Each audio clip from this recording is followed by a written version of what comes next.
Kasi kala ko tatakbo si Inday Sara eh. Di tumakbo. Eh dati nahihiya ako sabihin to kasi baka magalit siya. Ayoko naman siya magalit sa akin. Pero ngayon siya na nag-sorry eh. Siya na nag-sorry. Sabi niya, sorry ha, hinikayat ko kayo na iboto yung siya. Ayoko banggitin. Masaya ang buhay ko, yung peace of mind ko, ayoko mawala. Pero, ang title po ng kantan to na inaalay ko sa ating lahat, pati sa sarili ko, ang title nito ay Maharlikang Inday. Maharlikang Inday. Bakit?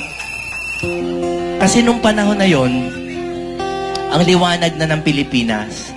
At ang aking panalangin nun, na tumuloy yung liwanag na dumadapo sa ating bayan at si Inday ang magtulay dahil siya ang may taglay ng bagong dugong Maharlika. Kasi po dati, yung kulay ng dugong Maharlika, kay bughaw. Pero dahil kay Sara, naging berde. Hindi, ang ibig sabihin, hindi na po yung dating kulay. Maharlikang Inday.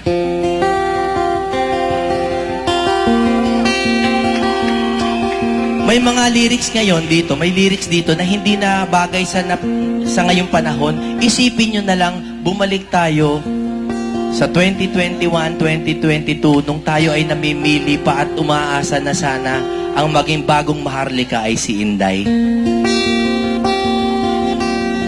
Nagsimula na ang pagbabagong hinihintay, katotohanan ng naghaharing salaysay. Gininto ang kasaysayang Maharlika, na ibalik ng tunay na mandirigma. Si Duterte yun, siyempre. Bagong dugong dumadaloy sa bayan, walang bahid ng luma na kaharian.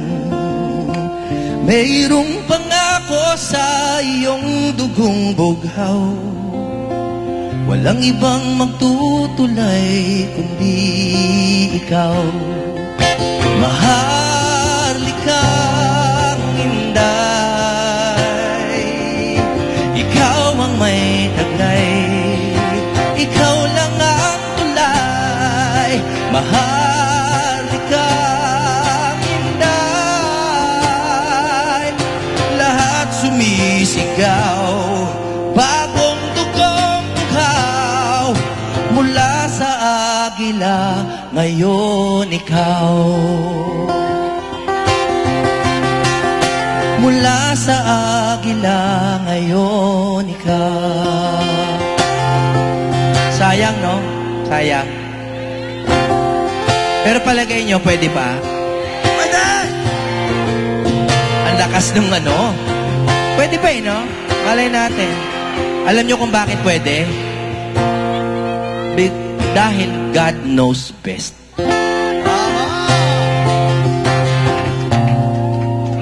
Nananalantay sa iyong dugo ang pangako na ang kasarilan natin hindi ilalako. Ang bukas ay nakasalalay sa iyo, kailangan lang ang matamis mo na, oo.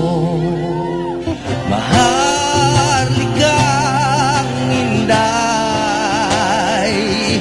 ikaw ang may taglay, ikaw lang ang tulay. Maharlikang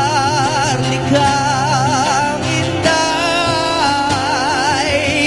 lahat sumisigaw, bagong dugong bughaw, mula sa agila, sana ikaw.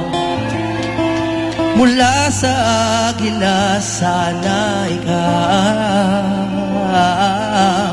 Mula sa agila, sana ikaw. Mabuhay po kayong lahat. Tandaan nyo po, hindi natin kailangan, pati konstitusyon, hindi natin kailangan para malaman na tayo ay malaya, manampalataya, magsalita at magmahal. Hindi natin kailangan ng basbas, hindi natin kailangan ng permiso. Ang buhay nito ay galing sa Diyos, hindi galing sa presidente. Ang bahay nyo galing sa Diyos, hindi galing sa presidente. Amen! A man's home is his castle. At ang nakakapasok lang sa bahay ko ay ang Panginoong Diyos.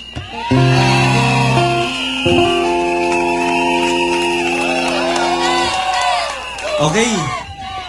Laban kasama ang bayan! Laban kasama ang bayan! Thank you so much. Kasama ang bayan! Laban